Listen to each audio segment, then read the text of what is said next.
Yeah, Yeah, there it is. still hate that every time. So for those who are just listening to this, yeah, if you know about Zoom, there's an obnoxiously loud woman's voice that comes on when you start recording a meeting. So that's yeah, what I was complaining about. Um, Callie Butler, you are very welcome to episode 7 now of the Strive podcast. Um, Amazing. in advance, thank you so much for your time. Um, how's your day going? I know. Sorry, Yeah, we we were kind of started with that, but going to yeah. start just that, and I've done it again where I said, "How's your day going?" and it's morning where you are. So how's your morning going? Yeah, my morning's been great. I started off, I coach really early on Friday morning, so I get sleep in a little bit on Thursday, so get a little extra sleep on Thursday, and then actually I just jump right into some work first thing in the morning and then take some time, go for a walk, and then I knew I had this call set up, so I was just ready for that. Yeah. Awesome. So you're an early riser most days. I would say I'm not like, I'm not terribly early to my standards. I feel like usually I get up at like maybe like 5:50 or 6:20 just to make sure I can get in enough like food and fuel before training in the morning. But this week after quarterfinals and competing in Miami, we're just taking like this week is pretty easy. So there's like no morning training session. So I'm just gonna take advantage of sleeping in. Oh, yeah, absolutely. Yeah, Take advantage. That's sleep while you can get it. yeah, Um, yeah, I'm kind of like I'm a mixture myself. I have to kind of get up early mornings, like Friday, Saturday, Sunday, because of my regular job. I get up at around like 5:30 in the morning. Um, yeah. and I do like a 12-hour shift, so I do 7 a.m. to p.m. And then like the rest of the week, it's kind of like who knows, kind of kind of thing. What time I'm gonna get up? I try to Yeah. kind of early enough to like close to that time, because I know it kind of just throws you all out of whack when you're Oh, it doing does. It when you're doing that, and then you just you know go to whatever. Then after that, Yeah, it's hard when your sleep schedule is like all over the place. So on Friday mornings, I wake up at 4:30 to coach CrossFit classes. I coach just like a couple classes per week. So on Friday morning, I'm up at 4:30. It's like a 30-minute drive to the gym that I coach at. So there's just the one times per week. But I found that sleeping in the day before, so like sleep banking a little bit helps me to not feel so tired on Friday. So that's like what I found out through a little bit of trial and error. But the yeah, 4:30 a.m. wake up is like I'm never excited to wake up at that time. And I no, don't try to stay on that schedule either because it wrecks me. I get so tired. yeah, and I feel like that there's probably people who are like made for that kind of thing, and then there's like the rest of us then who are just like hate getting up that early. But Oh, like absolutely. I always like remember um watching it. I think it was Mark Wahlberg doing some sort of like video with someone, and like saying that he gets up at 4 a.m. every morning to Yeah, go I've down. watched a video of that, like Mark Wahlberg's morning routine. We get up, do some fitness, something. Yeah, I'm not. No, you And won't he catch me up that early. is it true? I don't know if this is true or not. Someone told me that he like hates CrossFit. Mark Wahlberg here, and Oh, I'm like not sure. I know he's in with the F45, right? But oh, maybe that's his leverage. It's like F45, not CrossFit. I don't know. I've never F40, done F45 before. he's like F CrossFit basically. That's what Yeah. he. I will say that dude is jacked though. He like for for I don't know what age he is, but he's getting up there. Like Oh he's yeah. in really good shape. Yeah. But like my point was that like um like you get a lot of people like that online and stuff saying like, oh, I get up at 4 a.m. and I just smash the day, and like there's just the regular person watching that who might say be struggling with wanting to get to the gym or wanting to kind of like make a change in their life, and they're looking at that Yeah. all that stuff all the time. They're like, oh, well, you know this person's doing it, that person's doing it, and it's like, yeah, but like Mark Wahlberg's a millionaire. Yeah, no David kidding. Goggins is like, this ultra human and like has all these resources around him, and it's easy for those people to say these things and be like, you know, oh, you can do it if you really want to. And it's like, eh, not always, you know what I mean? You don't know a person's life, you know, so it's not, I don't think it's fair to kind of just say like, oh yeah, just get up earlier or just, you know, No, make I definitely fell into that camp when I was younger. I thought like to be more successful, I just had to wake up earlier, but then I'd just be tired and I'd be less productive during the day. So I'm like, if I get enough sleep, I'm yeah. actually more productive and I get better work done. Absolutely. But there's definitely like I've coached CrossFit for enough years now to know that a lot of the people who have like busy lives and kids and work, that sometimes getting in that first morning class is like the only way that they can stay consistent with their fitness routine. So sometimes it's just like what you have to do to make it work with like your job, kids, Mm. making sure that you get your workouts in as well. So definitely see like those morning people who got that first class in of the day are some of the most consistent people at all of the CrossFit gyms that I've coached at in the past before. So definitely can help for sure. Yeah. Yeah, it was the same for me. I did full-time coaching for about 2 years, and like the last, well, 2, 3 years. The first kind of year or two was like just commercial gyms, and Hmm. was like my first introduction to spin classes. And oh my God, like it, it was a new experience, that's for sure. I don't know if you've ever done a spin class, but it's I've done once. I've done a few things one time, and I've done one spin class. Yeah. it, it's a Oh, unique experience, yeah. And like, yeah, it wasn't bad, but it wasn't really my vibe. I was like, all right, this is like an AMRAP of like spin, and I smashed myself. I was like, I can't go back and do this. But I'm yeah, like, I don't think that's the vibe that most people are going, and they're not trying to crush themselves for an hour. They're just like vibing to the music and moving their legs. And I'm like, I was just going hard. yeah, and I appreciate like some people may like it because like say if it's like I don't know, uh, a young girl or middle-aged woman like who's just kind of like not really familiar with the gym, and they go with their friend and it's just something fun for them to do. Like I can appreciate it for that kind of Yeah, I saw a lot of that when I was teaching it, you know. And some, like, I know other people would kind of like shit on it a little bit and be like, ah, spin is just, it's not really fitness, it's, you know. But look, if it's getting these people in the door of the gym, and it's you know, keeping them in there for whatever 45 minutes to an hour, or depending on the gym, who cares? Do you know, like they're getting outside. In theory, I know they're going back inside, but they're getting it. yeah. They're getting it in the gym, and they're, you know, they might be with their own friend, but they could also be meeting new people. They're meeting obviously the coach or the trainer that's running the class, and you know, they're learning about the gym, about fitness, and I think that's awesome. Oh, absolutely. I never like if anybody is getting up and moving their body, like you got Mm. to start somewhere, right? I Yeah. love CrossFit and that's what I would recommend. But if you're Oh yeah. getting out, right? You're getting up and moving your body in any way, you're bettering yourself, whatever that looks like. Yeah.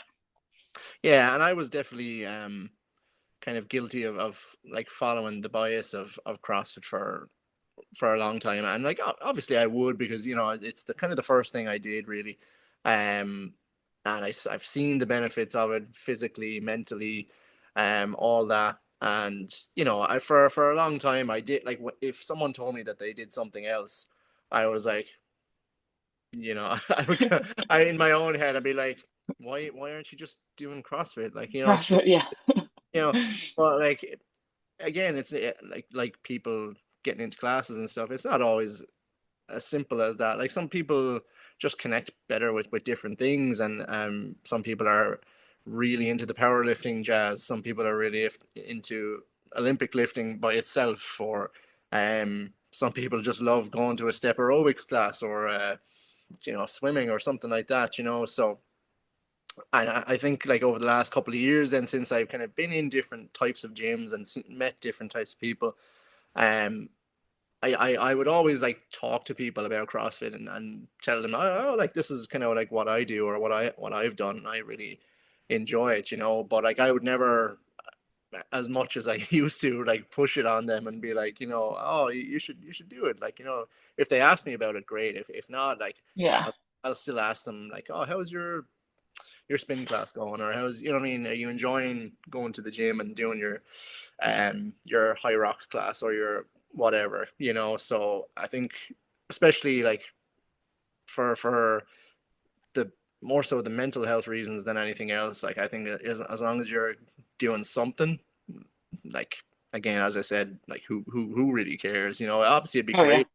be great if everyone did CrossFit, but you Yeah. know, uh, and like I suppose CrossFit gyms in general can be a little bit pricey, in terms of membership and stuff. Obviously, depending on where you are in the world, but um, and not everyone can really always afford the memberships, Yeah, absolutely.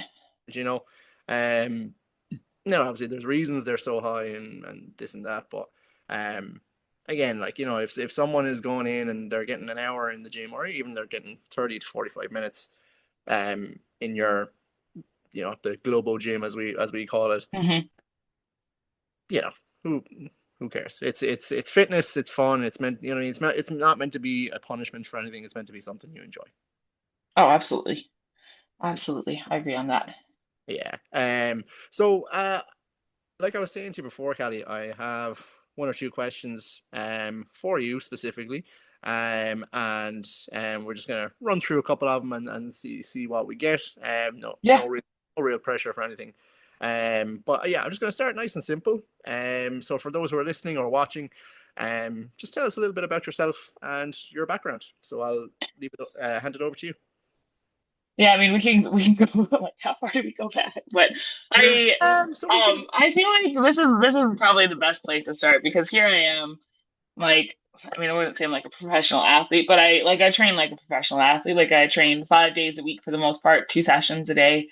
But when I was younger, like in grade school, I'm in Canada, so we have like elementary school and high school. So in elementary school, I was the last one. So in Canada, we also have the Terry Fox Run, which to celebrate Terry Fox, who ran across Canada to raise awareness and money for cancer research. And in Canada, it's like something that we do in schools. We'll do the Terry Fox Run every year. So I would be the last one to finish, and I would walk with my friend. So fitness was not something that was drawn to me as a young kid. And then I spent years ski racing, and in those years, my coach would say Callie was the one who just wanted to sit in the lodge and eat French fries. Like I didn't want to be out on the hill. I just wanted to be inside eating French fries. So at some point, something changed along the way because now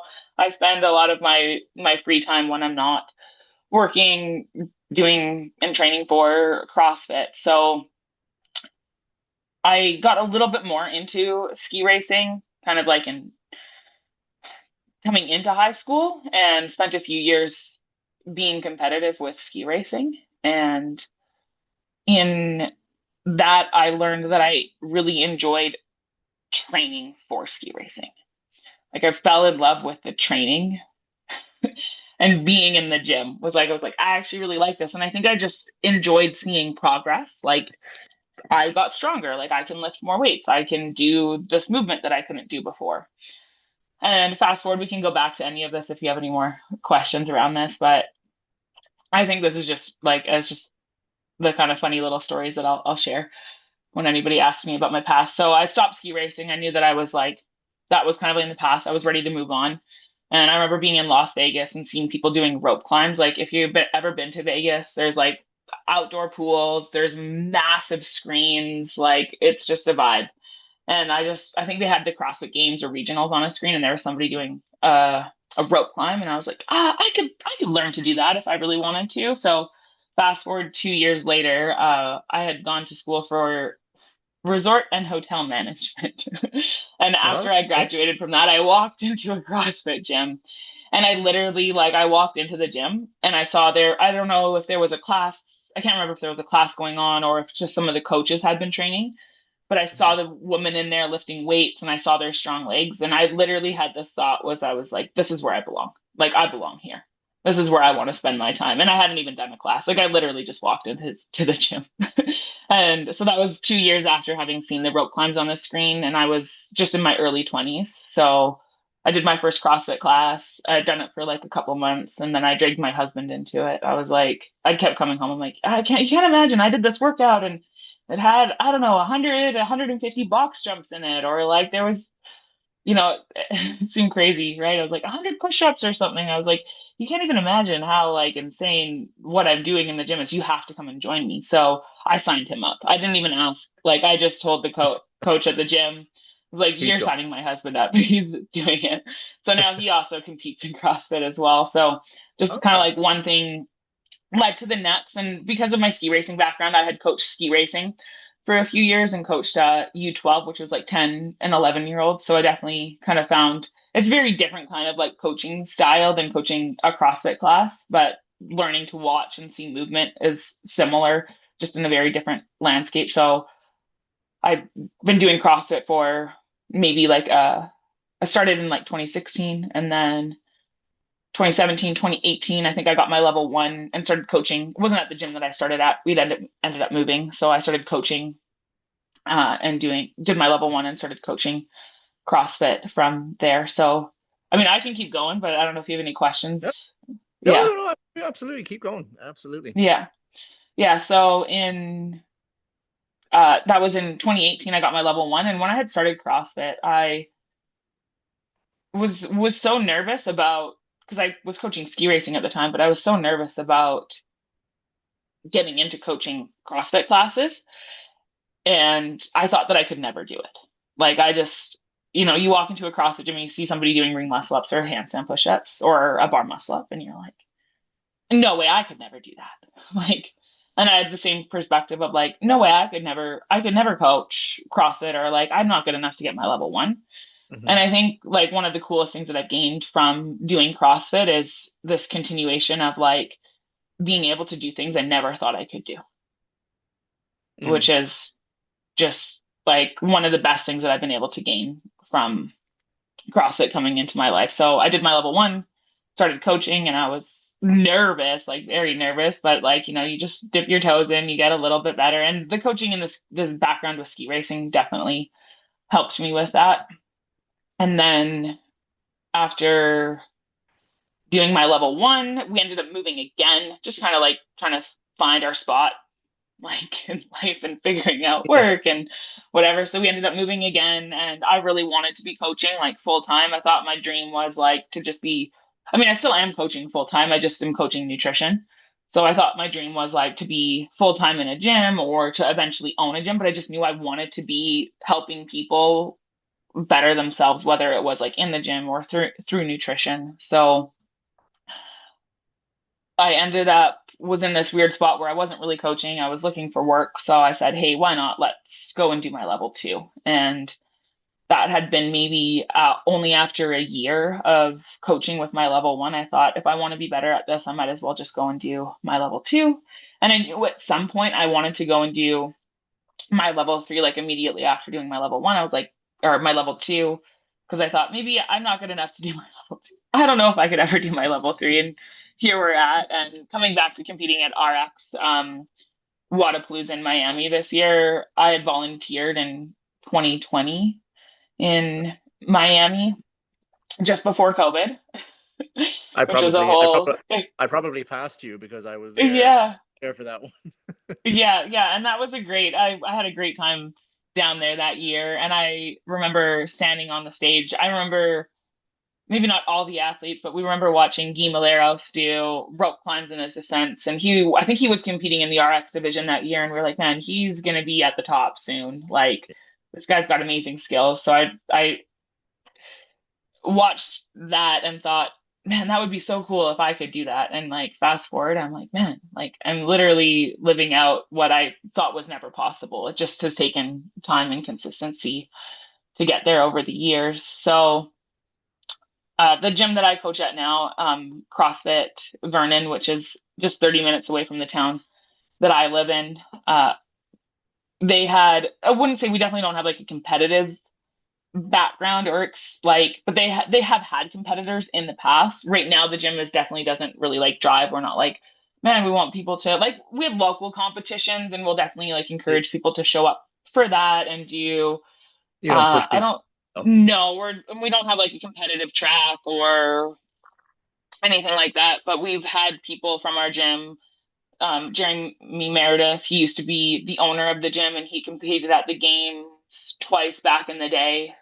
I'm not sure exactly what years, but kind of some of the first years of the CrossFit Games. I think when they did like the med ball sit up and like toss across oh yeah, yeah. I the think I saw. floors, they had some weird stuff in there back in the day. So I think he competed in some of those events. And then we had there was a few athletes at the gym in the past who'd been to regional. So he had like the competitive experience and he definitely like shared that a lot with us. And I went and did like a couple small competitions. My first one was like a partner, like a team of three competition with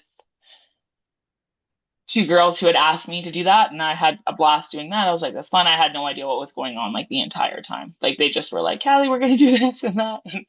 And then I did my first individual competition in Edmonton, which was the second gym that I competed with. And there's still girls that I've competed with like this year that I was at that competition with and connections that I made from that first comp, which is really cool.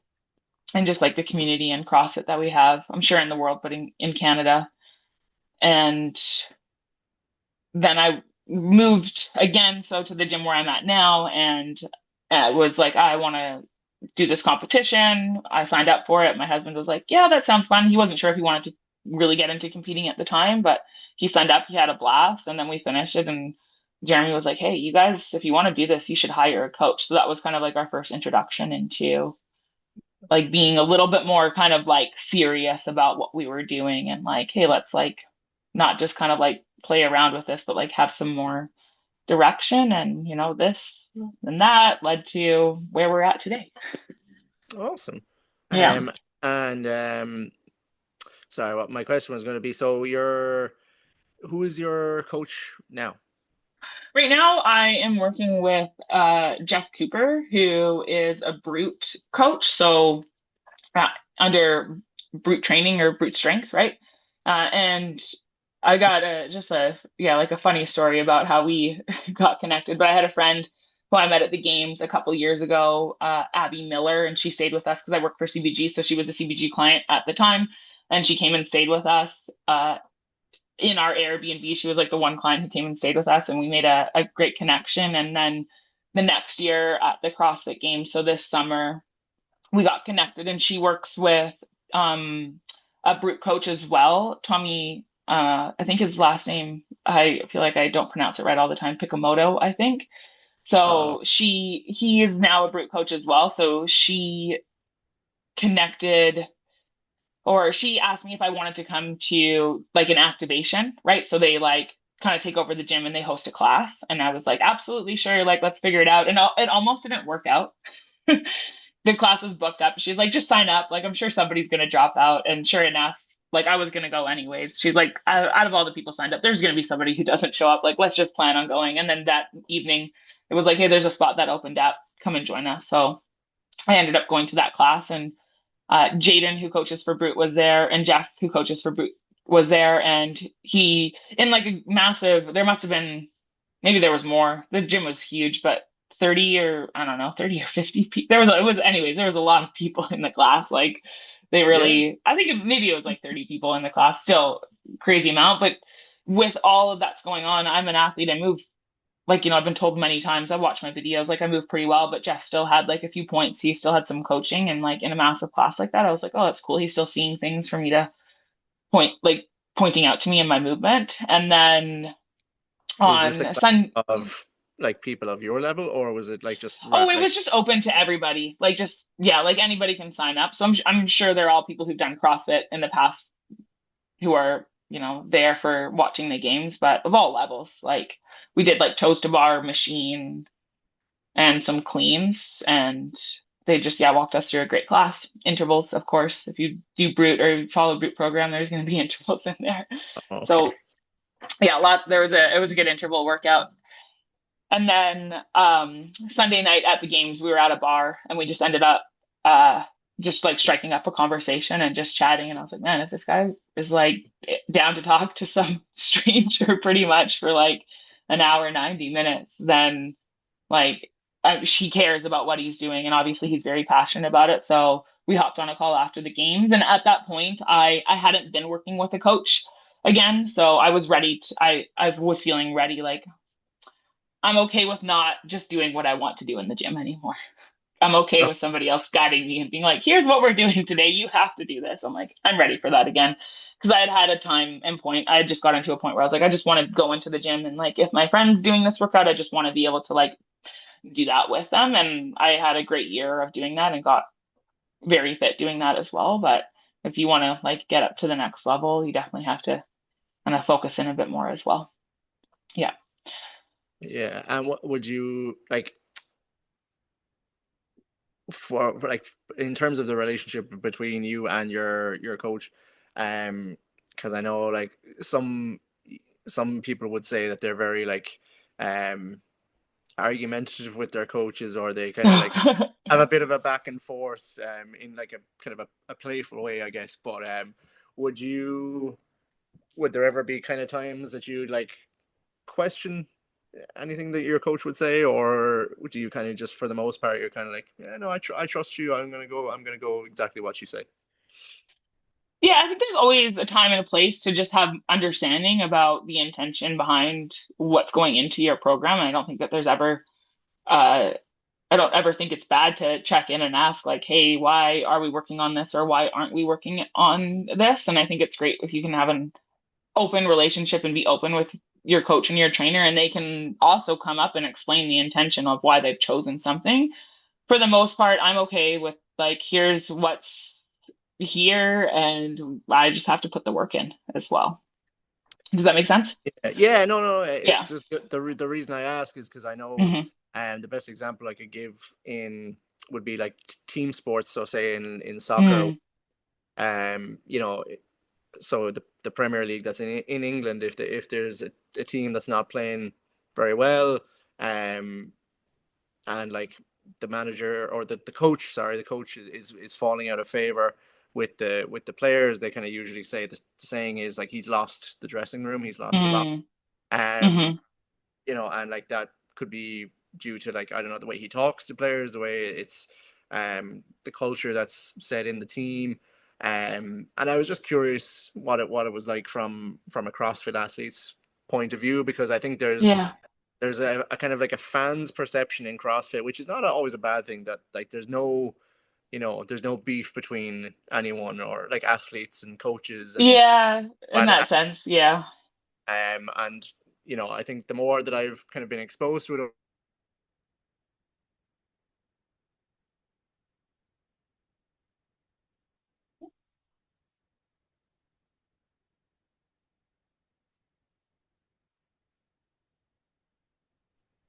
Hmm, that's weird.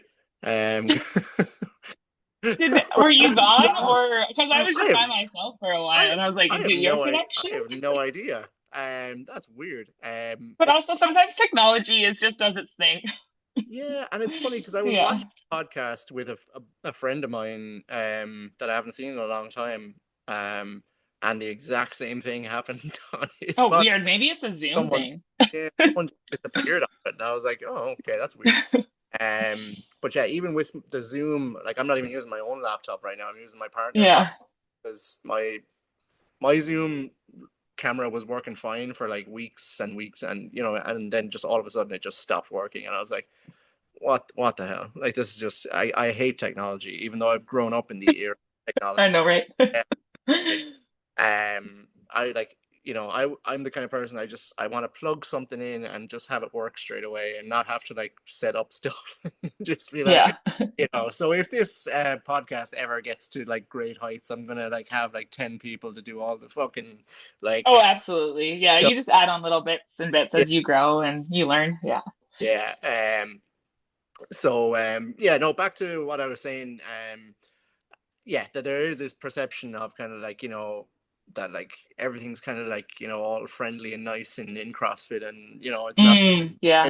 same as other sports, and but like it can, like things can come up, and I know, which you try to not get into it with people in a competitive space, but when, I suppose, and I'm probably going off on a bit of a tangent here, but when stuff is on the line, so like money and your career, you know, like arguments are probably going to happen, and that's kind of the main kind of point that I was kind of getting at, was that, like, it can happen in other sports. So I was kind of curious if that was. Yeah, and I mean, maybe when there's more pressure and there's more Yeah, money on the line, maybe more of that does happen, yeah. but there's 'Cause not there's not as much money on the line.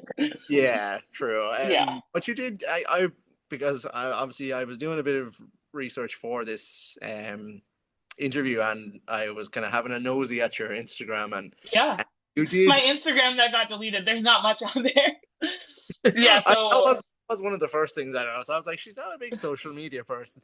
Uh, but- I've had a lot more posts, but if you go back to that first one, it's like on my 2026 card was not having to yeah. recreate my Instagram. So it's a Did you podium in it's a bit to build that? up.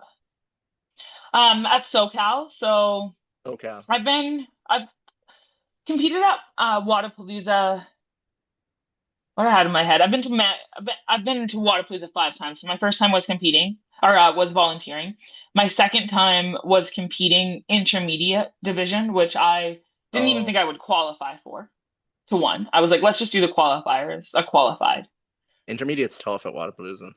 Yeah, It's had like RX. no. Oh, it's absolutely RX. Like when I competed, it was like ring muscle ups, and then there was like overhead squats at 135. Like That's not it's not intermediate. it's not intermediate. No, Who's no, programming that shit? Like, no. What other? I don't know if we had anything else. That was like, I mean, that was heavy. It was like a front squat, back squat, overhead squat with ring muscle ups, and yeah, definitely not intermediate. And I had no expectations going. That's my trend here. I don't really often have expectations going into competing, but didn't have any expectations going into competing in that first competition. I was like, let's just focus on one event at a time and just try to do our best throughout the weekend. And I was in the first heat going into the last day. So usually the second heat is like the top. And that year there was 20 people competing in most of the divisions versus this year was 40.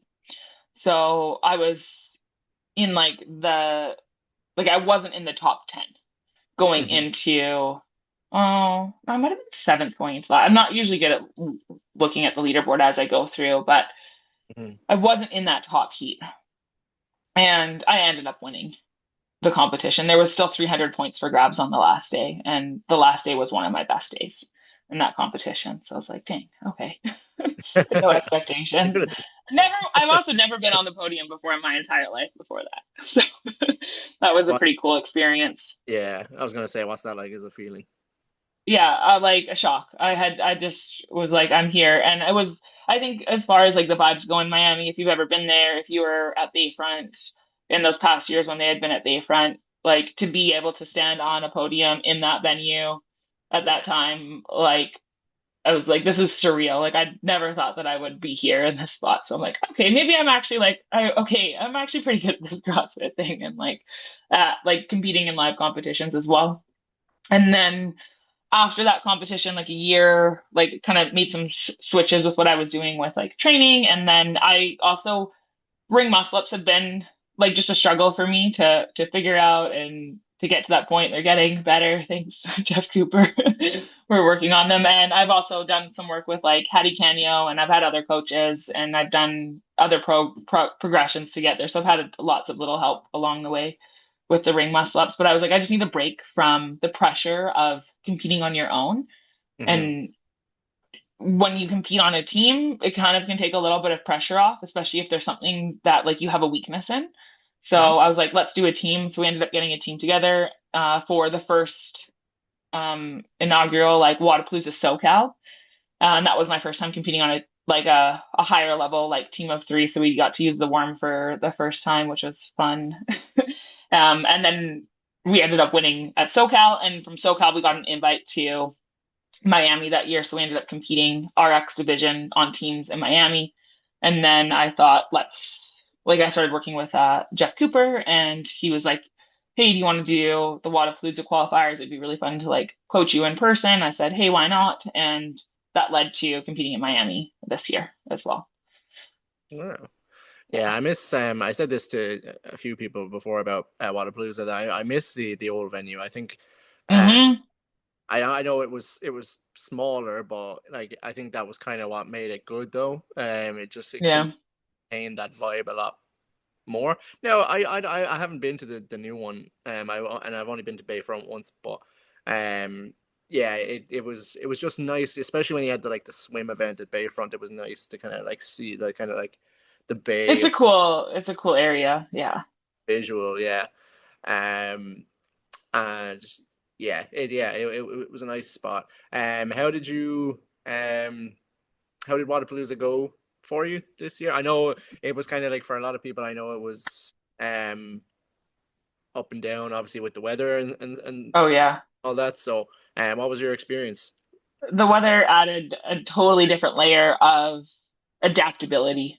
Hmm. And if you're not able to be flexible and adaptable as an athlete, I feel like you're gonna have a hard time with that. And in the end, the first year I competed at Wadapalooza, the weather was great. I don't think maybe it drizzled a little bit, but we had great weather the whole time. I don't think any of the events got changed or adapted. But last year, you're like, ready, you think you know what the workout is, and there's some weather, and they change it on you as you're walking out onto the floor. So you have to be ready Yeah, to like be able to do something different, and you can't just kind of be stuck in like, you can't get upset. You just have to be ready for whatever they throw at you. So, uh, this year we started off the RX division started off with the CrossFit Open workout, yeah, and that was a bit crazy because you walk out onto the platform, there's like 40 little squares, 20 women, 20 men at a time throwing down. You're like, this is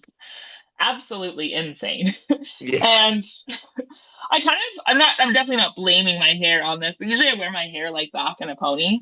And I wore my hair down on that first event. And I was like, what are you thinking? I had just like hair in my mouth. So there was like three times where I was like going to do a burpee and I was like pulling the hair out. I'm not focused in the moment on that yeah, movement. yeah, So that was definitely like a learning lesson for me of, hey, like these little details absolutely matter. And if you're distracted by what's going on with your hair, you're not going to be fully in it. And I finished that workout. I didn't feel terrible. I still had in the open like a top 1% score in the world, but I feel like after it, my coach was like, "Hey, how did you feel?" I was like, It's okay," but I wasn't like, "Man, that was like my best performance." But I was also expecting to have 7 workouts in the weekend.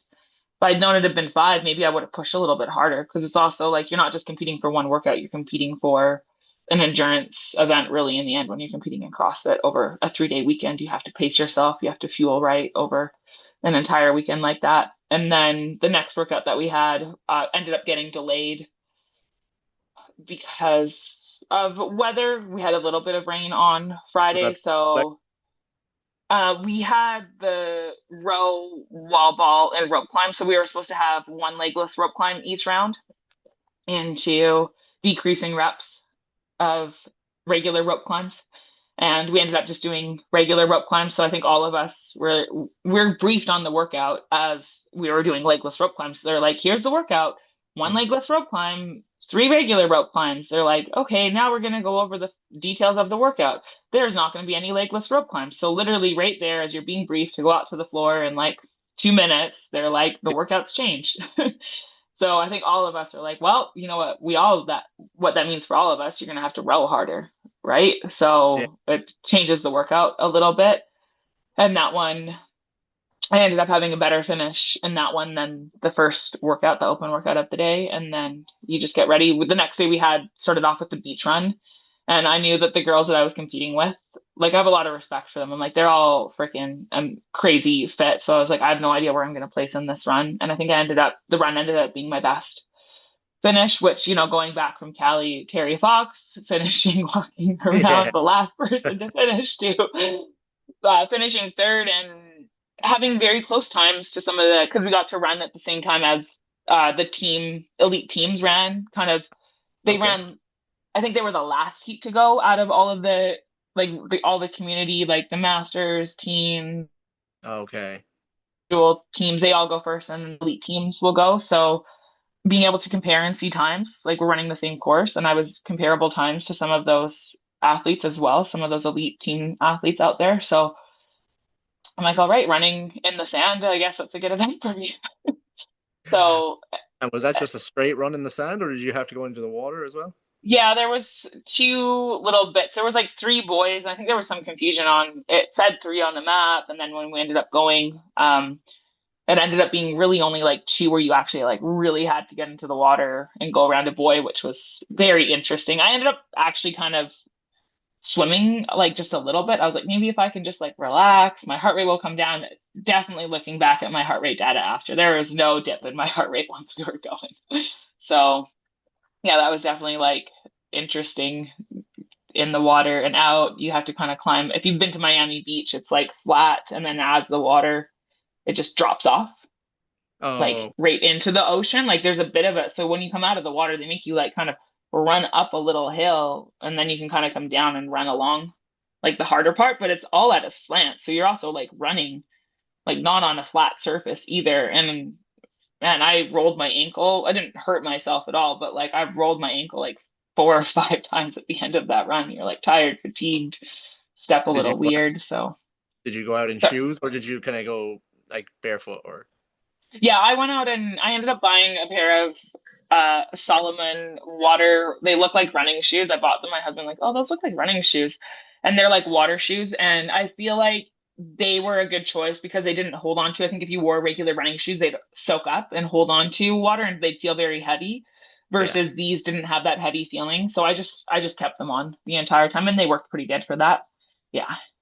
Yeah, because I saw like kind of because they didn't. I don't think they showed some of the that event for maybe the elites, but I saw a lot of people on Instagram taking off in shoes, and I was like, aren't they Oh getting yeah, aren't they getting into the water? yeah. Yeah. There was like when you were running the course, because you're like running kind of on top on very, very soft sand. And then you come around, like there's a marker or whatever. I honestly, I was just focused on like where I was stepping. I don't even know if I remember where, but they guide you around. So you turn around, and then there's just a pile of shoes there. Like so many people were just kicking off their shoes. Yeah. And then there was like shoes, like piles of shoes in the athlete warm up area. But I think people were like, I'm just ditching my shoes. Like, I don't need to go back for those. Like, okay, cool. We'll just, what are we going to do with them? Yeah. I think what made me laugh the most was Medeiros in the speedo, and I was just like, what? Oh, yeah. Dude, I'm that not ain't. sure if I saw that, but yeah, Oh, maybe you want some anti-chafe in there to help with that. yeah. I was like, Yeah. dude, like, what are you doing? You're a grown ass man. I'm not. Yeah, I'm not a speedo guy. Probably. But Oh, I mean, there's like women out there and they've got tiny bathing suits on, and I'm like, there's no way. I don't want sand there. I'm like, I'm gonna wear shorts. Shorts are gonna be good. And then I had like a high neck sports bra because you have like the bib. I probably could have put the bib on my shorts as well, but just having something for enough space for the time because you have like a chip on your bib for your time as well. Yeah. and did you wear a lot of your own gear, or did Gym Reapers provide you with a lot of stuff, or was it kind of like did they just give you a kind of Um, bag, or? with our athlete pack, we just got knee sleeves and a t-shirt from Gym Reaper. So all the other clothing I that I know, like have. years past, I think Tier and Noble, you would have got like a pair of lifters and a pair of shoes, and all this stuff. When So I competed the first year in Miami, I think because they had 20 athletes in the division, we got a jersey which had our name on it, uh, which to this day I'm like, that's one of the coolest things that I've gotten. It's a little jersey with my name on it. yeah, I've never really worn it, but like I think that's pretty cool. And then we got shoes. And I think every year Tier's been able to give a pair of shoes away, but we got yeah, knee sleeves and a shirt in there. Yeah. And a few pairs of like wristbands as well. Yeah. okay. You were talking about obviously, so we're at the stage in the season now where the Open is past, quarterfinals have kind of just wrapped up a couple of days ago. Um, how did both of those go for you overall? So like we can start with the Open if you want. Yeah, the open It's like, man, that open feels like it was a long time I away know, to right? quarterfinals, Wadapalooza, and the Open.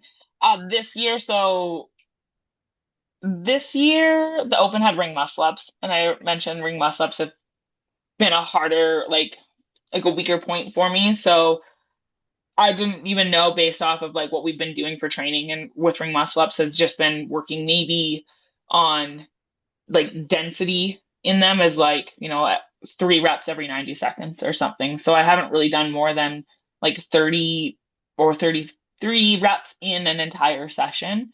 And I Yeah, haven't really been doing them in workout. So I might do them under a small amount of fatigue. Like here's like echo bike or a dumbbell movement into some ring muscle up. So I haven't really been done them in a workout. So in that open workout, I was like, I'm not really sure if I'm going to be like able to finish them either. So being able to finish that, I had like a top 2000 score. So that was like my worst event. But to still finish in the top 1% this year in the Open hmm, with a workout that had ring muscle ups in it for me is like, I'm like, that's huge. And with where they're at now, they're just going to get better over the year. So we can just improve on that. The wall ball workout, yeah, I have the strong legs. I've got good leg endurance from past ski racing, but man, my legs have never cramped on me ever like that before. Like after yeah, that workout. And I mean, I'm fueled well. Like I'm hydrated well. Maybe like I also had to sit in the car for like I had like an eye appointment before, and I had to be like so I sat in the car for like 90 minutes before going to do this workout. So maybe not like ideal scenario. You sit in the car and you show up to the gym and smash your legs with wall balls, right? yeah. I'm like, yeah, it's not setting me up for like elite performance, but that was still like a good event for me. And then the last open workout, what even was the last open workout? It was in Miami, right? So, Yeah, RPO. yeah, I felt fairly decent about the open. It wasn't as like if we're comparing like scores or where you end up finishing on the leaderboard from past years, it wasn't quite as good as last year, but also last year didn't have ring muscle ups in it.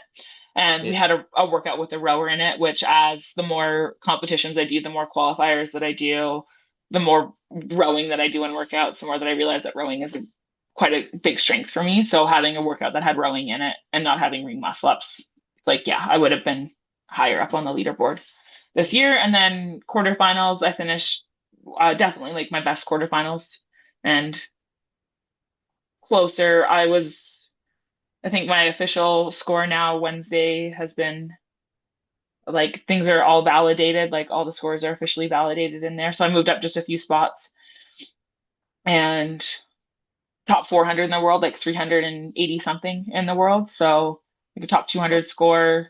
The bar muscle ups, same. They're not terrible, but like that was my lowest score, and then some 500 place finishes. But kind of up there with some like semifinals and games athletes for some scores in there as well. So we're making good progress. Yeah, for and sure. the girl from Ukraine that edited her videos, and did you see, did you see that? I think I did. I'm not. I think I've seen a few things going on.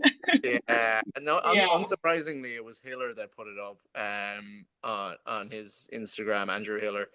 For those of Was you that, she the one who edited her video in like chunks or something and then yeah, and like she used a with the train open? for her barbell on the last workout, Oh, yeah, yeah, I did hear about this. and then Yeah. imposed her clock onto the screen Yeah. or something. Like she basically like did about 10 fucking things and like was like, yeah, I know, I'm gonna get away with this. It's fine. And but apparently like was declared a national champion last year as well. Oh, interesting. So she's been, yeah, I don't know. And I know it's probably not the first incident like that to take place in the space, but yeah, it's kind of shitty when you see that happening. Uh, It's also like I don't like in my perspective, I'm like, well, why? Like, where is that going to get you? And if it gets you anywhere, you're going to be exposed. So yeah, it's only a matter of time. If you get invited to an event, like yeah, you're going to get exposed. There's a few people that I've like competed with at Wadapalooza who are on the leaderboard and they're top 200 in the world, right? And I was like, I was able to beat them in a live competition. Sure, we didn't get to finish all the events on the last day on Yeah. Sunday in Miami, we didn't get to compete and do those last two events, so things could have shaken out different. But I ended up officially being fourth at Miami in RX and tying for third for points. So, I guess they don't have two third place medals. So whoever gets a better place finish. So the girl ahead of me, she had I think she had a second place finish and I had a third. So she ended up getting the third place medal, but we had the exact same points at that point in the weekend. So, and these people, like I've looked at, some of them, the people I've competed with, right? I've done online competitions or qualifiers with them, and Yeah. they're ahead of me, but we show up to a live competition and eh, It's things a can different change. story. Yeah, Yeah, yeah. it's a different story for sure. But like even at Yeah. that, the way you just said, like, doing all the things that that girl did, like, where does it get you? Because even if you get to a live competition, you're going to be showing up. Oh, Like absolutely. be Yeah. out straight away. Um, Yeah. and I know like there were like people were kind of questioning, was it Kale Lehman last Yeah, the Kale Lehman at Mayhem last year? year. I didn't really know much about it, but I definitely heard. I don't know where I Yeah. fall, to be honest, because I don't want to accuse anyone of it. Like, I don't know Kale. I haven't watched a lot of him. And he's like, to look at him, he's clearly a fit dude, and like he can clearly do CrossFit well.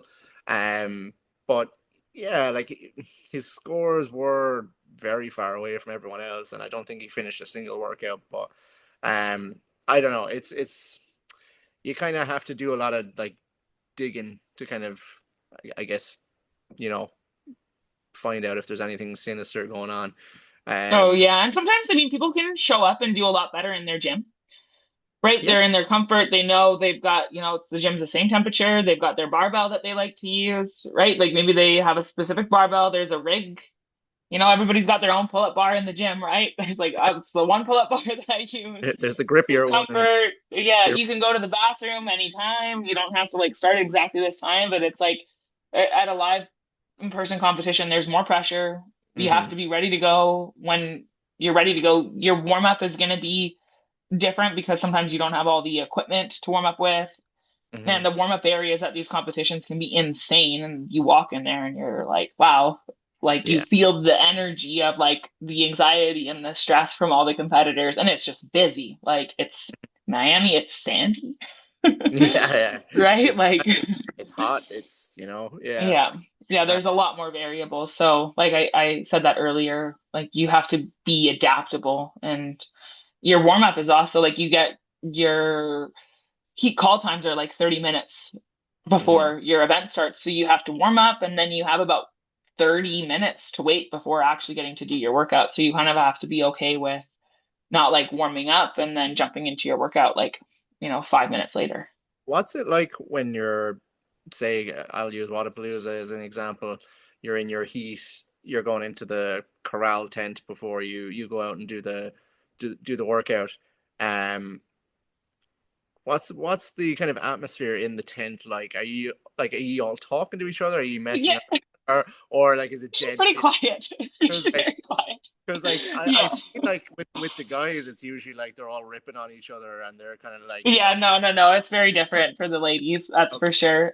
Yeah, I think when I first started off, I was like nervous. I didn't know anybody. Now that I've competed a few more times, like there is some people that I know, but we're not usually very chatty. I think I've calmed down a little bit, and sometimes I can throw out like a funny comment. Like I was walking out before we did the row, and I was like, man, for some reason I had in my head it was 40 cals to start, and I was like, man, how did I do that? And in training, like this is going to be really hard. And I saw they give you a scorecard. It's got the workout on. Oh, 32 calories. Okay, that'll be better.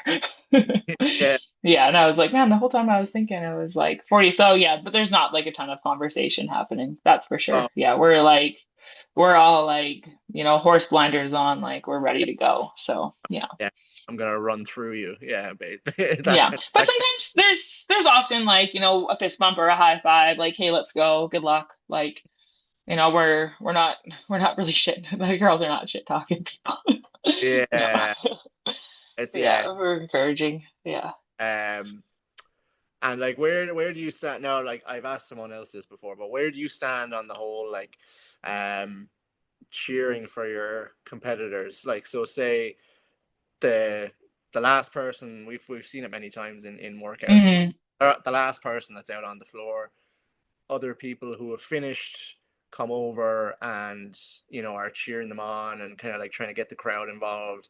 Um, and I've heard people like Josh Bridges say that person who was last, they don't want that. Um, if because if I was in that position, he said I would just be thinking, get the hell away from me. I know I'm last. Um, Yeah. it's almost patronizing what you're doing. But I I appreciate mean, goes into it. Yeah, yeah, yeah. I've definitely heard that from like gym members, like just people that I've talked to, like in the community, right? That, like they're like, I don't know if I really love being cheered on when I'm the last person. I haven't really been in that like position or spot, but I Mhm. feel like it kind of shows Like like, never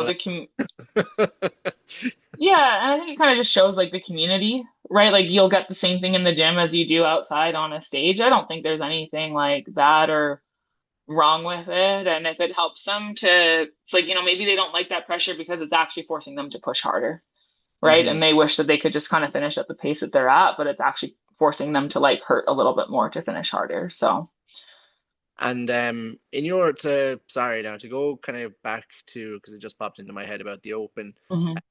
Do you kind of make a big deal of the open in your gym? As in, like, do you kind of like really try to get people to sign up for it, or if you like, do you kind of say to people, "Hey, like, we don't mind if you still do it and you just don't sign up," or like, what way do you kind of? Yeah, we're right now with where we're at. We'll do the open on Friday. We have like an intramural that we've done for the past few years. We didn't have all that many people actually like legitimately sign up to do Mhm. the open. Yeah, we're Okay. not really like forcing or pushing people onto it. It was my 10th year of the open when I started CrossFit. I had no idea what the open was. I had no idea what we were doing it as a gym, and I said to my gym owner, I want to do the open. Like I just like had seen it on an article online or something, and like, can I do this competition? Can I sign up? And like, I had been doing CrossFit for like a couple of months. She's like, absolutely, we're gonna do the workouts on Friday. I was like, oh, cool. Like, I'm gonna sign up and I'm gonna do it. I think it's great. I think it's if you're, wanting to see progress in CrossFit, it's a Mhm. great like litmus test of like, this year I wasn't able to do double unders and this year I can, and last year I couldn't do pull-ups and this year I can. So I think it's a great in that way. Yeah, and off the back of that, actually, um, so obviously, like the way CrossFit promote the open is, saying that it's a good test of fitness and it's good to kind of see where you rack up against other people. Do you think, like, for that to actually, so say you do your three workouts one year, you come like next year you do the open, it's a different set of three workouts. Do you think you almost need to do the exact same three workouts to kind of like really see if you're actually fitter or if it's just like this one is better for you than that? Mm. Do you know what I mean? Yeah, and I think that's like I mean that does kind of come back to like CrossFit should be measurable and repeatable, hmm right? So does that mean that the open every year needs to be the exact same tests? Absolutely not. But should you be measuring and retesting workouts on yourself to see if you can do something better? Absolutely, right? Yeah. So I think that the open is a great way to compete with the worldwide community and see how you stack up. It's only three workouts now, right? So it's definitely not as much of a test as it has been, Yeah. or as much of a well-rounded test as it has been in the Yeah. past before. So, but I don't think you need to put so much emphasis on like for this year, like my score wasn't as good as last year, like my placing wasn't as good. Does that mean that I'm not as fit or if I'm not? No, absolutely not, because you have to look at what the tests were, right? So you have to be, logical about that. But, it's like, however, if you started off and you were in like, I don't know, the 70th percentile and you moved up to the 75th percentile, then you do know that you're making big jumps and improvements as well. hmm I think it Yeah. was easier when it was 5 workouts because you would see more skills show up over like, the 5 weeks. You'd be Yeah. able to see for yourself, all right, we had pull-ups and like, you'd get pull-ups and double Yeah. unders and bar muscle ups. Maybe you'd get all of it so you could kind of use it a little bit more as a test to see like how much am I improving? Yeah. And like it's funny. I remember when they cut it from 5 weeks to 3 weeks, people were like, "Oh, this is going to be great." It's a lot more condensed now, and they can get a lot more people to sign up. And now the last couple of years, it's like, oh well, maybe it was better when it was 5 weeks because then you could actually, set a better test, like you just said. So it's funny Yeah. it just changed. I mean, the 3 weeks is definitely better for the gym owners. We've got a Oh lot of friends who own gyms and they're like, yep, the 3 weeks is definitely nicer because 5 weeks is a long stint to be going for those, yeah. especially those who do like a big Friday night lights throwdown as well. Yeah. Did you have many people in your gym doing quarterfinals? We had a few people qualify. Not many people at the gym that I coach at ended up doing the quarterfinals. We've got one teen, his name is Lucian. He ended up doing the quarterfinals. And then I have a friend who owns a gym in the town that I live in, and I'll go and train with her there. So we did it at her gym, and she had quite a few more people sign up and do the quarterfinals there. So we had like a decent group, maybe like 10 people who were doing the workouts at her gym. So there was like a bunch of us in the gym on Saturday and you got people like cheering for you as well. Yeah. So it was a good weekend. Yeah. Did you overall like the programming of both, like at the Open and the quarterfinals? What did you make of the programming? Hmm. Yeah. Well, this is what I say. Gotcha. The workouts don't care what I think about them. You got to do them. Yeah. You signed up to compete. So, sometimes you don't really, like your opinion doesn't really matter, right? I think the open was like the first and the third workout were like cool tests in a way where the people who are fit and they have the capacity, they can finish them.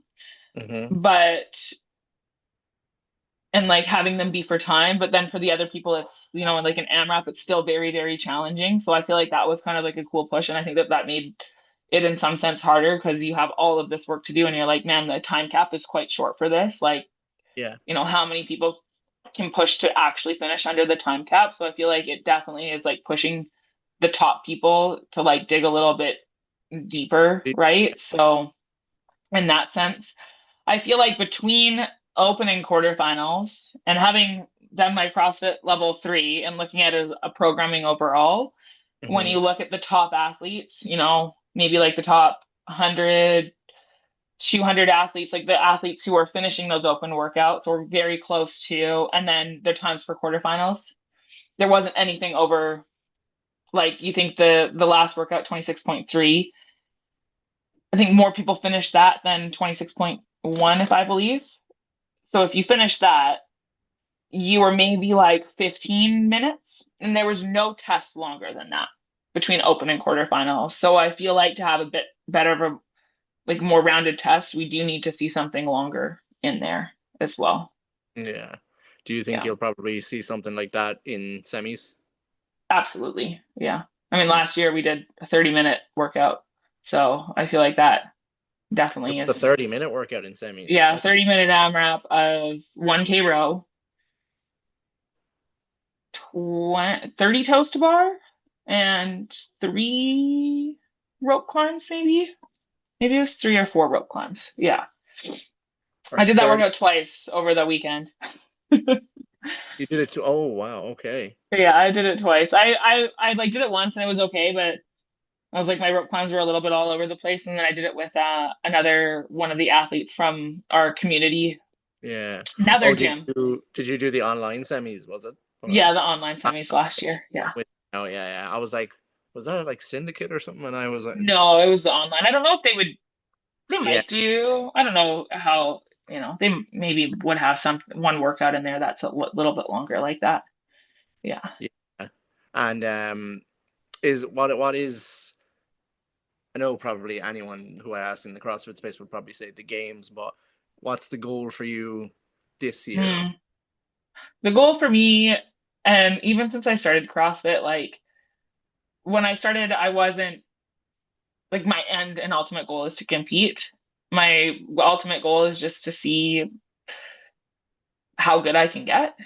And if that at that point, I was like, if that leads to competing, that's awesome. That's like the icing on the cake. That's a treat. And that's how I see competition is like a celebration of all the fitness that I've been able to do. Like I think like sometimes I'm doing bar muscle ups in competition. I was like, man, you remember when like you were working so hard to get your first bar muscle up and now you get to be out here and you're doing this to compete.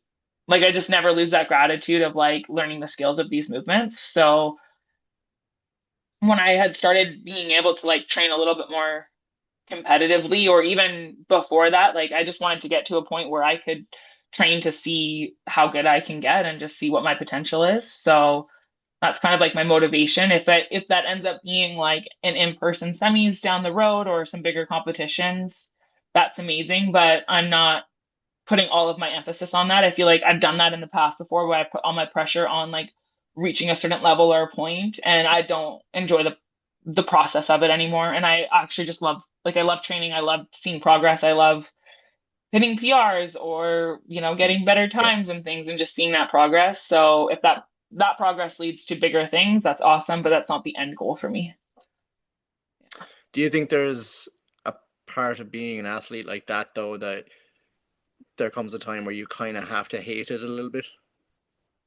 Mm, I mean, I know, it's I a, know it's a fair, it's a fair question. the best example I could give would be Fraser, and Fraser Yeah, obviously in my opinion, I know there's an argument there, Fraser Froning, yeah, but in my opinion, yeah, absolutely. the best to ever do it. But he 100% backed himself and said like there was times where I just hated myself, hated what I was Mm, because being an athlete at that level, he said like it has to be your everything, and it's beyond most people's realm of thinking and what they can imagine. Um, yeah, and I think that like for people who are just doing CrossFit for fun, obviously they don't want anything like that. Um, but do you think that is the case, or do you think maybe that's just Fraser's mindset?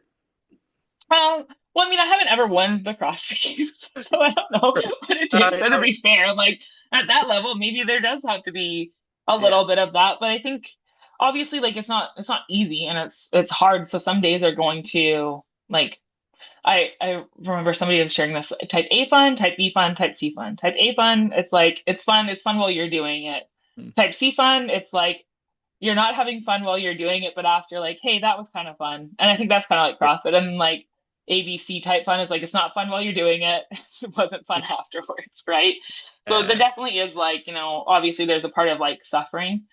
One of the courses that I was going through, like I think it gives for some people, like it gives us like meaning in life. It's like I can push through something that's yeah. hard and I can keep showing up and keep doing it. So there is definitely like, part of it that sometimes I ask myself, like, do you really want to do this? Like, well, would you rather do anything else? And I've done other things. Like I have other, life experiences where I'm like, would you rather go back and do that? I'm like, well, no, I'm much happier and content with my Yeah. days of suffering here. You don't want to go manage any resorts or anything. No, Yeah. no, that seems much worse. I'd Yeah, rather suffer in my garage with an echo bike by myself than go I was back to working in there's probably hotels. there's probably some nice Disney resorts, and like get you away from the cold, in Canada. Yeah, no kidding. Absolutely. Uh, Yeah. yeah, I guess like it probably maybe it depends on the person and um obviously like Fraser is an anomaly, or I don't know if I'm using that word correctly, but he's a unique situation, I guess. But yeah, like it's the same. It kind of there is the kind of situation where if you're just an everyday gym person, some days you do kind of have to push yourself a little bit more to go in the door than others. There's some days you're happy to go in the door, and then there's other days you kind of just have to push yourself to go. Oh, absolutely. And I definitely don't always feel like, wow, like I'm ready to like open up my gym bag and I really want to do this workout or this session. But I feel like always the feeling after you've done something is, well, I'm glad that I got it done. I'm glad that I did it. Yeah. Do you because I know like I've kind of said this to certain people who would be in like my classes or things like that in the past about when it comes to the gym and training.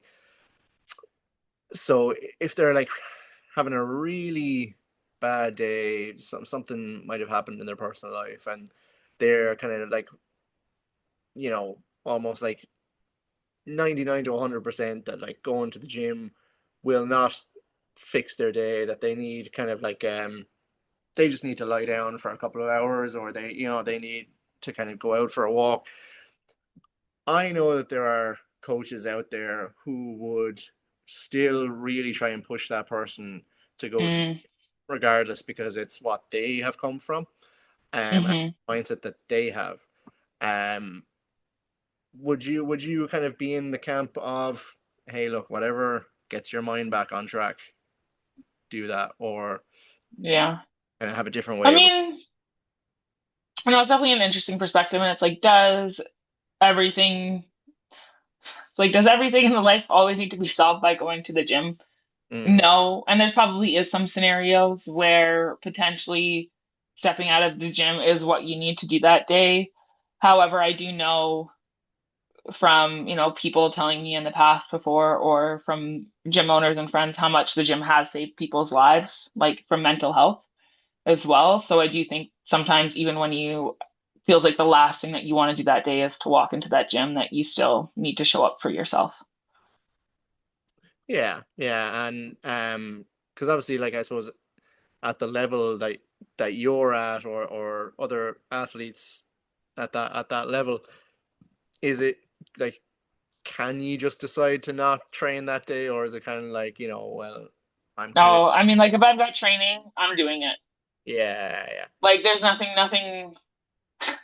is getting in my way unless I'm like sick, Hmm. or, something like in my, like, I wouldn't really say like in my, like, it's like travel or something. Yeah. Like I have something else that came up, and like, my flight or this or that, and like I'm not going to be able to make it to the, like there is like the kind of odd one-off things that happen, but like if I have my programming and it's in there, like I'm doing it.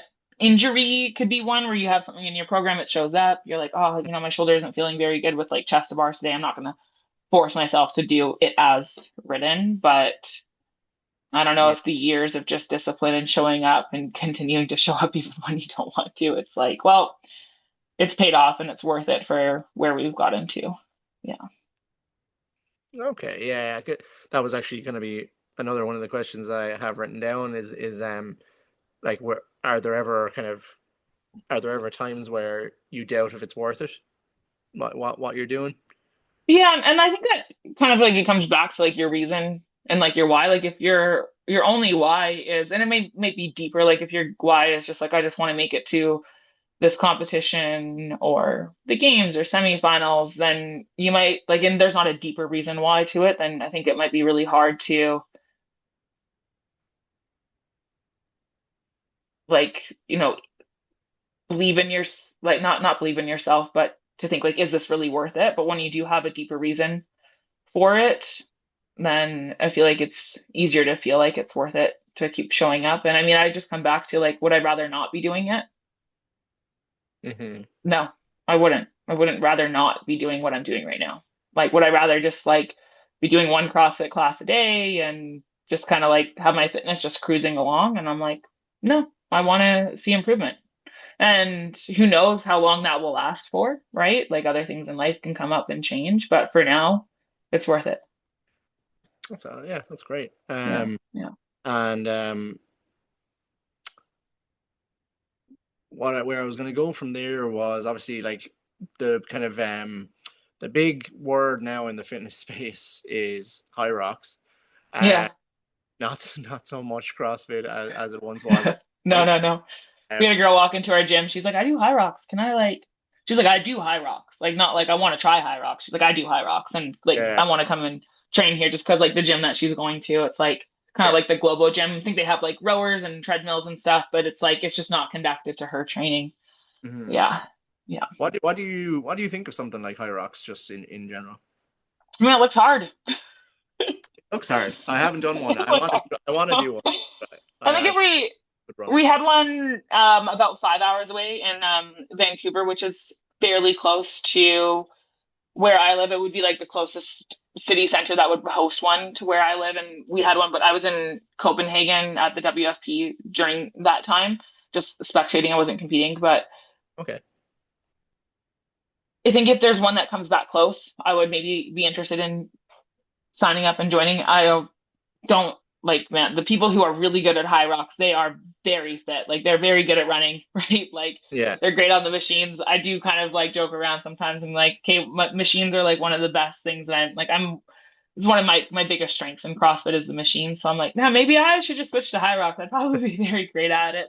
But it doesn't excite me in the same way that CrossFit does. Like I get more excited with like I want to learn how to be really, really great at ring muscle ups and got to work on some handstand holds and I want to snatch more weight, but just seeing like my time go down on a run or a row or like just the same kind of course just doesn't, I mean, I haven't done it, so Hmm. I can't really speak from it personally, but that doesn't really like have the same allure to me as CrossFit does right Yeah, now. like obviously you said it's a hard thing to do, and it clearly is because I've seen the aftermath of people coming across the finish line. Yeah, Um, and their heart rates are, like yeah, 190 for like an hour. Like I'm like, yeah. that's crazy. Yeah.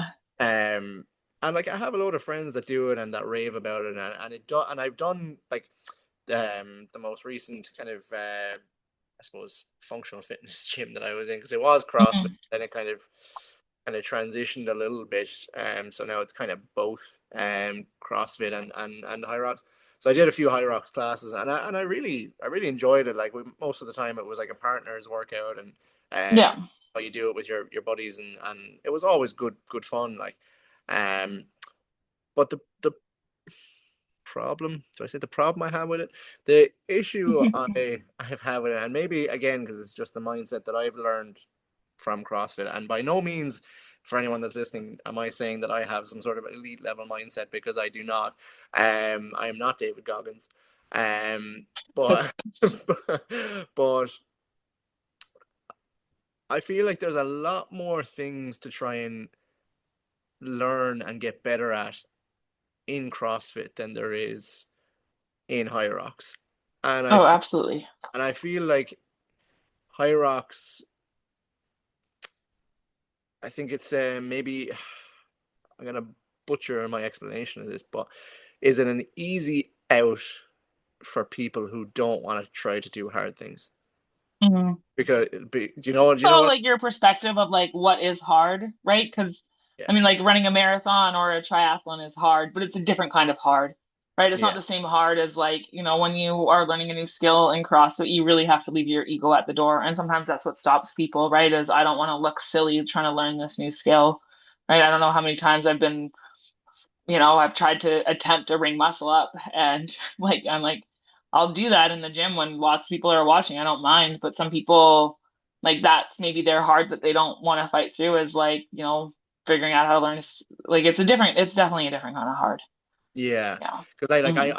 I would have coached people that for years they would have done CrossFit, but the same people would just never really try and up their weights in a workout when it came to like a bar Hmm. or something like that. Uh, Yeah. but like they would gladly go off and do a high rocks straight away, Yeah. and Yeah. like, different level of hard, like what we were just saying. But I think maybe it's probably just a me thing because it just obviously I'm a massive CrossFit fan. That's what I kind of started, Hmm. and like I can't get I just can't get it into my head that people, not people, all people, but like some those the people that I was describing. Again, I'm butchering the explanation, but it's like to me, it's much more impressive to see someone try and go for 1 kilo heavier on Yeah. a barbell in a workout because that's fucking cool. Then, Yeah. then like, oh, you got a new pair of running shoes, and Yeah. like like Yeah. you're I showing. think though, like I mean, I No, haven't done a lot of like I follow a couple high rocks yeah, athletes, and I think the amount of time that you have to put in to train to, improve your paces on oh, running, like that takes commitment and dedication, but I think it's just to a different level. Yeah, is it more exciting to watch somebody put an extra kilo on the bar? Yeah, yeah, probably than to watch somebody run a little bit faster. Yeah, I would yeah, say. Yeah, as like a spectator, right? Like I've talked to a couple of people who've gone and spectated high rocks, and they're like, yeah, there's a lot of running. Yeah. Yeah. I think Yeah. No. it looks like they set it up pretty well though, and like to spectate, like you can make it around to the stations fairly easy to watch. Yeah. Yeah, no, and like that's what again I've heard most people say is that like it is set up. It's very professional. It's very like they like you might know Craig Ritchie. Do you know Craig Ritchie who does the Hustle Made brand? Yes. Yeah, Yeah. like I watched his latest video and he was doing a high rocks and like he showed the inside of the starting line and they make a whole production of it. Like they make Oh, they definitely do. Yeah, and I mean, I think as a business, man, they've got it locked down. oh 100%. Yeah. Like yeah, they just make like kind of the I don't want to say ordinary, but like the ordinary kind of just average person who's getting into this fitness thing just for a bit of fun and wants to try this high rocks thing, and like they make him feel like a proper like athlete. Oh, So absolutely. Yeah. that's that's really cool. And like once you're kind of like gone past that kind of starting line, you kind of lose all the people that you started with anyway. So it's literally just you competing against yourself Yeah. for the Yeah. whole hour or whatever it is. Or that one person in front of you, you're like, there's that random person. I don't want to catch him. I don't know why, but like, I'm just gonna pass him. That's what I did on the run in SoCal. I'd like just pick somebody, like whoever, and I just, or not in SoCal, in Miami this year, just like whoever was just kind of like in front of me, I just kind of like pick them off. I just be like that person. Hmm. Okay, we're just gonna like cruise until I can pass them, and then I just pick somebody else. I'm just gonna cruise until I can pass them, and that's really like mindset wise what just kind of like kept me going. Yeah. Yeah, I do love seeing some of the kind of blooper videos on like TikTok and Instagram of like people who might not necessarily be familiar with a wall ball standard and doing wall balls at a high rocks, and it's almost like a Oh push. yeah. It's like a push press. Yes. Yeah, Yes. It's like dude, that's not a wall ball. Like the wall ball starts with a squat.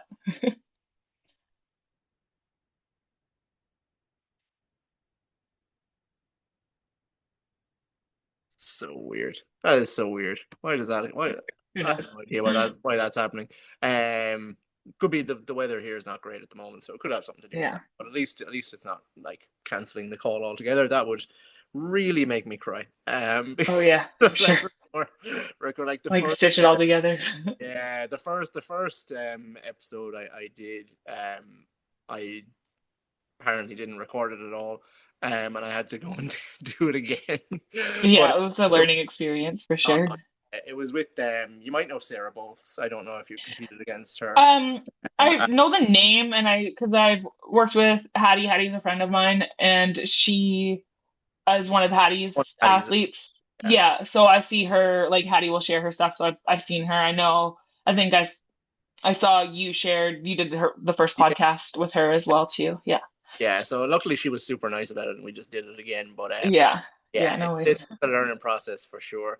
Yeah. Uh, but yeah, so this so we kind of like touched on like CrossFit and high rocks and um so obviously semis is next. Are you doing it online again or are you going Um, I'm gonna be my next competition. I'm competing in SoCal or yeah, not SoCal, NorCal at the NCC, the Northern California Classic at the end of May, and the RX division.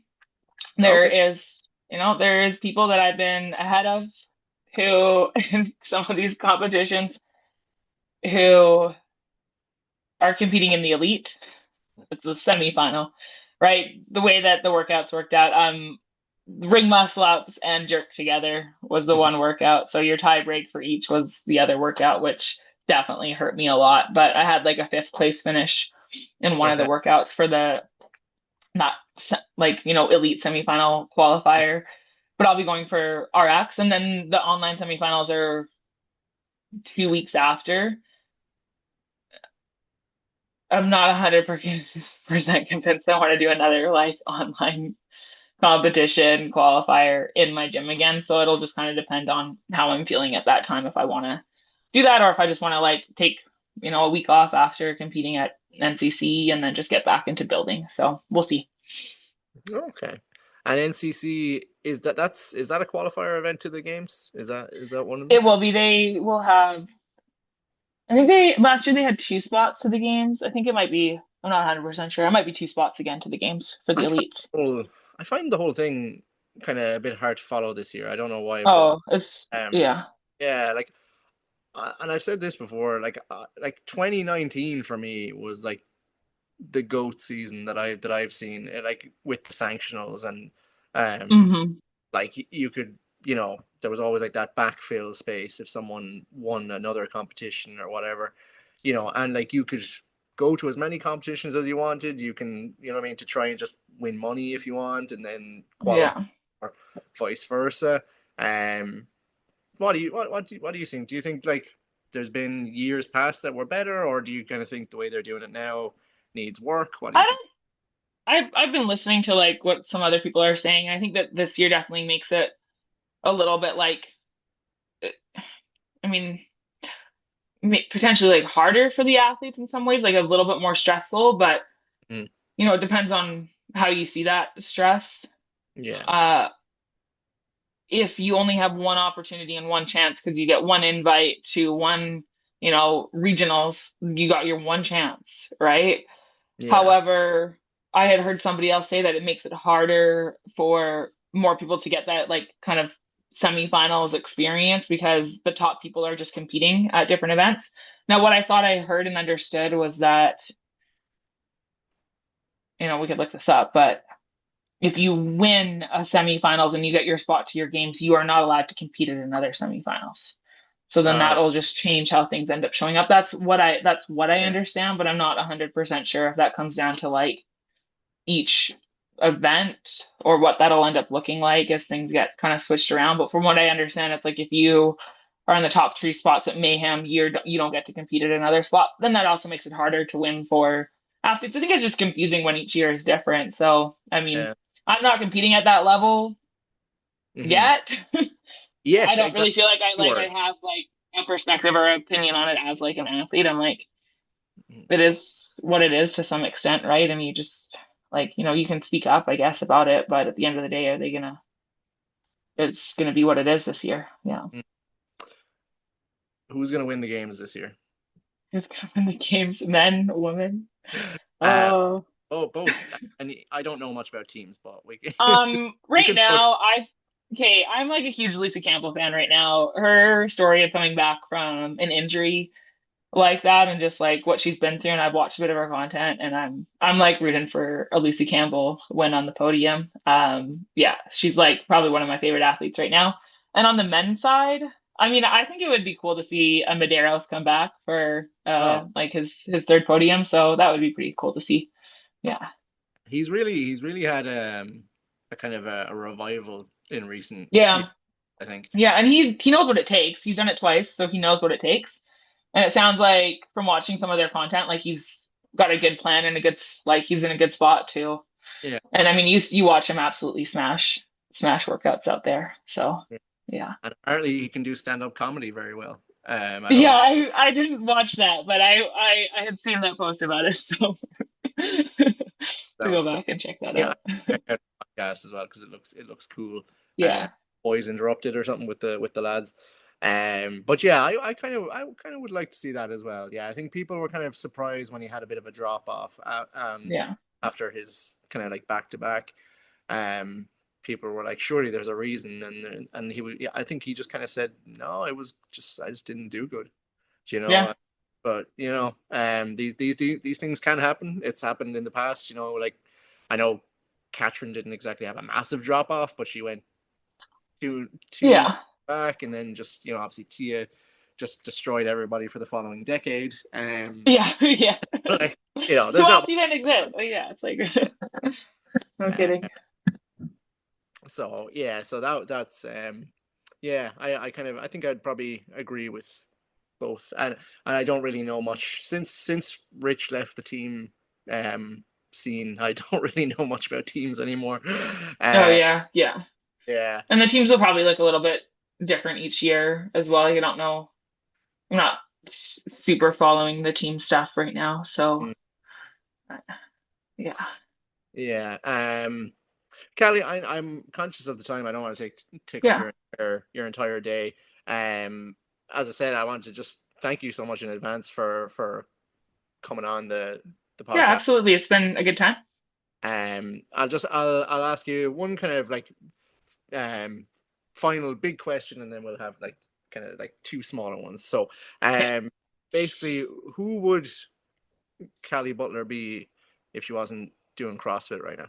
Oh man, that is a question. Okay. So we'll go back like a little bit of history. So when I was younger, it's like hilarious, but I always wanted to be a dinosaur digger upper, right? That was my term when I was, whatever, Like a 5 years old. paleontologist.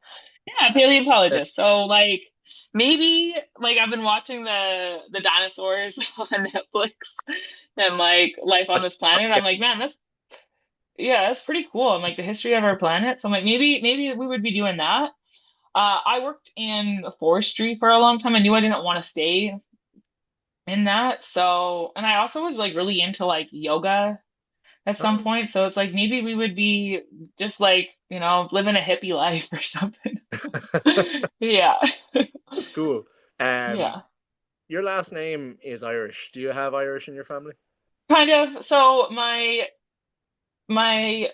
grandparents on my dad's side, my mom was English and Okay. my grandfather was Australian. However, he's not native Australian. So he Hmm. would have come eventually at some point, he would have come from like his parents would have at some point been from like Europe. So Yeah. that's absolutely where my name has come from is like more European, right? Yeah. Yeah. Have you ever been to Europe? My first time to Europe was ski racing. I went to like I never know how to say this. Teens, Tignes, Teens, France. Oh, I wouldn't know Feel like either. I just hear different pronunciations of it. So we were in the Alps, and then I was in Paris for a layover. We like Okay. went to Paris Yeah. for a layover, and then I was in Copenhagen the beginning or the end of last year for we went for a boot camp and to the Oh, yeah. WFP. I seen Yeah. that because I was looking up Root late recently, because I was considering doing one of their programs, and like, yeah, like is that's a yearly thing? Is it that they do a camp, or was that just like a I think they do try and do a couple camps like here and there when it works out for them, like schedule wise, where the athletes are at. Like they had a bunch of athletes over there, so I think it just made sense. Like let's try and do a camp while we're all together. yeah? And Well, I would definitely recommend checking out Ireland at some point yeah, if you get time. yeah, some yeah. some I've heard great things actually. Like I've heard a lot of great things about it. So you yeah, can't just do definitely could be on the list. you can't just do Dublin. You gotta go kind of like west to Galway. You gotta come Yeah, where I live. You gotta go Waterford, which is like probably the sunniest you're gonna get in Ireland, to be honest. Like every yeah, yeah, uh, so yeah. So if you ever get it, and like it's fair, like it's probably kind of similar to some parts of Canada in just like culture and things like that. yeah. Are there a lot of Irish people around where you are? Because I know I have a lot of friends that live in kind of like maybe the bigger cities. I don't know if they probably live in kind of smaller towns, but Not, I've met a couple, mhm, but yeah, in like past years, but there's not a ton over here. My husband, I haven't switched over my name, but his last name is Fry, and his dad is like red hair. They're definitely got some like God, Irish background or yeah, something. Yeah, yeah, there's yeah, yeah,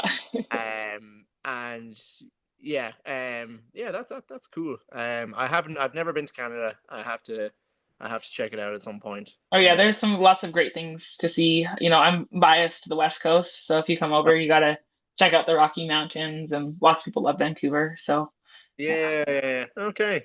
That's why you have the Whitecaps there as well. I'm a big like soccer fan, so yeah. I'd be. I do CrossFit. I don't know much about You other don't know much sports. about. No, I'm like I joke. I'm not a true Canadian. I don't know anything about hockey. Yeah. Oh, Like, okay, okay. yeah. But do you like Tim Hortons? No. No. Literally, I'm not a Sure? true Canadian. Are you sure Yeah. you're? Yeah, not sure.